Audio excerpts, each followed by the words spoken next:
अब प्रत्येक समाज में प्रत्येक बुजुर्ग अपने बच्चों को, माता है या पिता, दादा है या दादी जी, वो शिक्षा अच्छी देते हैं, और फिर भी समाज गिर गया। सतर कितना संत जन से भी सत्संग कर रहे हैं, और संतों की कोई कमी नहीं। वर्तमान में तो विशेष बोलबाला है संतों का, और श्रद्धालुओं की कोई कमी नहीं, और समाज गिरता जा रहा है। किसी का कोई असर नहीं, किसी प्रकार की कोई मर्यादा नहीं रही। इसका कारण ये रहा कि उन संतों की शब्द में शक्ति को नहीं, और उनसे उनके असर नहीं हो सकता उन बच्चों के। वो तो श्रद्धालु हैं, परमात्मा के प्यारे हैं, परमात्मा के इच्छुक हैं, चले जाते हैं, थोड़ी बहुत देर सत्संग अच्छा लगता है, सुन भी लेते हैं, लेकिन बाहर आकर के उनके वही कर्म प्रारंभ हो जाते हैं। क्योंकि न तो उनके कोई कर्म प्रारब्ध के कर्म संस्कार समाप्त होते जिस कारण से उनको सुख हो, ताकि वो बुराइयों से बच सके। पुण्यात्मा, आप जब इस मार्ग से जुड़ जाओगे और सच्चे दिल से आप मोक्ष चाहोगे, आप किसी का बुरा नहीं कर सकते। बुरा करोगे तो आपका डबल होगा, क्योंकि परमात्मा कबीर जी नहीं करेंगे, क्योंकि परमेश्वर ने आपके पाप कर्मों को रोक दिया जो आपको दुखी करेंगे, और वो अभी आपके पाप नाश नहीं करेंगे, क्योंकि वो देखते हैं कि ये कितना चलेगा हमारे साथ, ये काल के पाले में फिर ना चला जा। तो उससे क्या करेंगे, वो आपके पाप कर्मों को रोक देते हैं, और आपको राहत मिलनी प्रारंभ हो जाती है। कुछ दिनों के बाद आप छोड़ जाते हो, या फिर आप बीच में कुछ थोड़ा बहुत हेरा फेरी करने की चेष्टा करते हो, किसी कोई जो मर्यादा हमने बता रखी है उसके विरुद्ध क्रिया कर देते हो, आपको हानि, तुरंत हानि हो जाती है, और फिर आपको समझ में भी आ जाती है कि मैंने ऐसी गलती कर दी, आज मुझे इसलिए हानि हुई, तो दूसरी बार आप वो गलती नहीं करते। और दास ने आपको बताया हुआ है कि जिसका कोई, जैसे हमने मर्यादा आपको बता रखी है, इन मर्यादाओं में रहकर भक्ति करो, आपको न्यारे सुख होंगे, और जो मर्यादा तोड़ देगा उसका नामखंड हो जाएगा, और नामखंड हो जाने से आपको परमात्मा की शक्ति मिलना बंद हो जाएगी। जैसे बिजली का कनेक्शन आपने ले रखा है और वो कनेक्शन कट गया, तब पहले तो आपका पंखा भी चला था, ट्यूब भी जग रही थी, और भी आप सब कार्य कर रहे थे, अपना आटा भी पीस रहे थे, जल भी निकाल रहे थे मोटर तक, फिर वो बंद होगी। क्यों होगी? क्योंकि आपका कनेक्शन कट गया। इसी प्रकार से जिसने उपदेश ले लिया और आखिरी सांस तक मर्यादा निभानी पड़ेगी, मर्यादा में रहो, आपका नाम खंड ना हो, तो आपको परमात्मा की शक्ति का लाभ प्रॉपर मिलता रहेगा।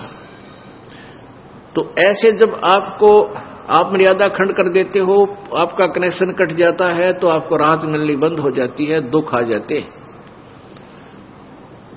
फिर आप आकर के यहां आपको बताया है कि बार बार बकवाद नहीं करें, बार बार जानबूझ कर नाम को नहीं तोड़ना चाहिए, और किसी कारण से, क्योंकि नए नए बच्चे हैं, समाज में जाते हैं, अन्य समाज जो है हमारी मर्यादा के टोटली विरुद्ध काम कर रहा है।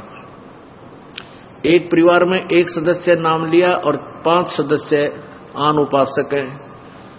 हमें भी पता है कि हमारे बच्चों का ये नाम शीघ्र सी सेट होने नहीं देंगे, तो परमात्मा के आदेश से ये ऑप्शन छोड़ दिया है कि एक आध बार किसी का ऐसा नाम खंड हो जाए तो दोबारा तुरंत ले लेना चाहिए, नहीं तो लाभ नहीं मिलेगा। तो अब बहुत से बहन बेटी भाई आते हैं, जी मेरे पर गलती होगी, माफ कर दो, क्योंकि उन्होंने गलती की, उनको दूना दुख हो गया मर्यादा तोड़ते ही, और पहले सुख होने शुरू हो गए थे। कान पकड़ते हैं जी, आगे से कोई कहता जी बीड़ी पी ली मैंने एक दिन और मुझे ऐसी हानि होगी, आगे नहीं पीऊंगा, दोनों कान पकड़ता हूं। अच्छा भाई, आगे गलती ना करना, नाम दोबारा दे देते हैं। फिर बार बार करेगा तो फिर मालिक नहीं सुनेगा तेरी बिल्कुल भी। तो इस डर से फिर वो गलती बंद हो जाती है, ना वो चोरी कर सकता, क्योंकि ज्ञान हो जाता है कि जो अगर हम चोरी करके सेठ बनना चाहते हैं, दूना दुख होगा, डबल पाप हमारे लगेंगे, और वो चोरी किया हुआ धन आपके पास नहीं रह सकता, ये गारंटीड बात है। और वो पाप आपके साथ रह जाएंगे जो चोरी करने से बने। एक भक्त का इकलौता पुत्र था और उसके दोनों गुर्दे फेल हो गए। उसने बताया कि मेरा इकलौता पुत्र था और दोनों गुर्दे फेल हो गए,